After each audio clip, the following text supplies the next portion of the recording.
Boa tarde, meu nome é João Gabriel Solamare. Durante a pesquisa do PIBIC-CNPq, eu estudei o uso de materiais de carbono em baterias pós-íon-lítio. Sou da Escola Politécnica e meu orientador é o Vitor Leite Martins. Quais foram as motivações para essa pesquisa? Devido a um crescimento acelerado de eletrônicos portáteis e, no futuro próximo, a possível transição para a frota de veículos, tanto terrestres quanto aéreos, marítimos, de substituir os combustíveis fósseis e utilizar baterias para tentar poluir menos e assim evitar o problema do aquecimento global. Além disso, algumas alternativas para a transição energética, por exemplo, a gente pode produzir eletricidade, mas depois não teria onde armazenar ela em grande escala, né? Aí você pode fazer uma bateria no grid, né, e armazenar essa eletricidade. Aí é muito interessante aumentar a eficiência das baterias para com o mesmo material você conseguir muitos mais ciclos com a mesma eficiência. Além disso, tem alguns recursos que são bem escassos, por exemplo, o lítio. E aí a gente pode estudar a bateria de sódio, que é bem mais abundante, bem mais barato, e alguns problemas geopolíticos podem ser solucionados, como a questão do cobalto, que está associada a trabalho infantil no Congo. Nos objetivos, a gente vai preparou alguns eletrodos de radiocarbon, que é o HC, com diferentes aglutinantes, estudou a formação da SEI, que é a Solid Electro Interface, e fez alguns testes com as baterias para ver quais foram as mais viáveis, quais apresentaram um desempenho melhor. Qual foi a metodologia utilizada?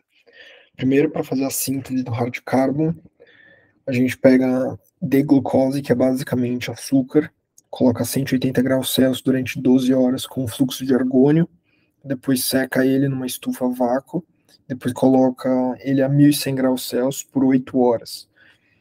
Feito isso, só você pegar o material preto, moer ele e tá pronto o radiocarbon. Aí todos os eletrodos foram feitos uma proporção de 90-5-5, sendo 90% radiocarbon, 5% do C65, que é um carbono supercondutor, e os outros 5% de PVDF, ou PAN, foram feitos com esses dois. O eletrólito, vou dar um exemplo como foi feito, que é pegar o sal NaTFSI, 1 mol dele, e coloca em 1 litro de BMPY-RTFSI. Aí você coloca isso no Carl Fischer e faz uns testes para ver se ficou bom o eletrólito.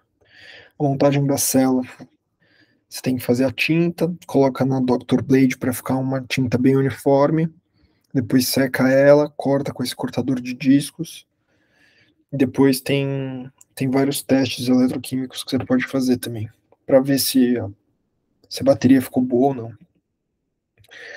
Nos resultados, nesse primeiro aqui, a gente consegue observar que houve pequena perda na quantidade de carga. Essa parte de baixo, nos vales do gráfico, foram descendo lentamente. Isso é bom. E aí, nesse mesmo gráfico dá para perceber que tem picos e vales, né? Esses picos aconteceram durante o dia que as temperaturas foram mais altas, porque a sala que fica o ciclador não tinha ar-condicionado, então houve essa variação de temperatura. E aí, nessas partes de baixo, são durante a noite que a temperatura baixou um pouco e piorou a eficiência.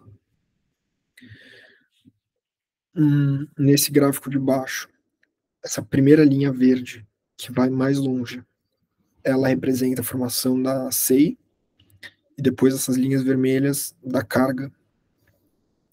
E a partir desse teste, a gente consegue ver se a bateria teve uma eficiência boa ou não, pela capacidade e pelo potencial da célula. E aí eu tenho que agradecer a CNPq e PIBIC, né, porque eu fiz parte do projeto dessa iniciação científica, e aí acabou o vínculo agora e eu vou continuar a pesquisa na FAPESP. Obrigado, e é isso. Vamos ver se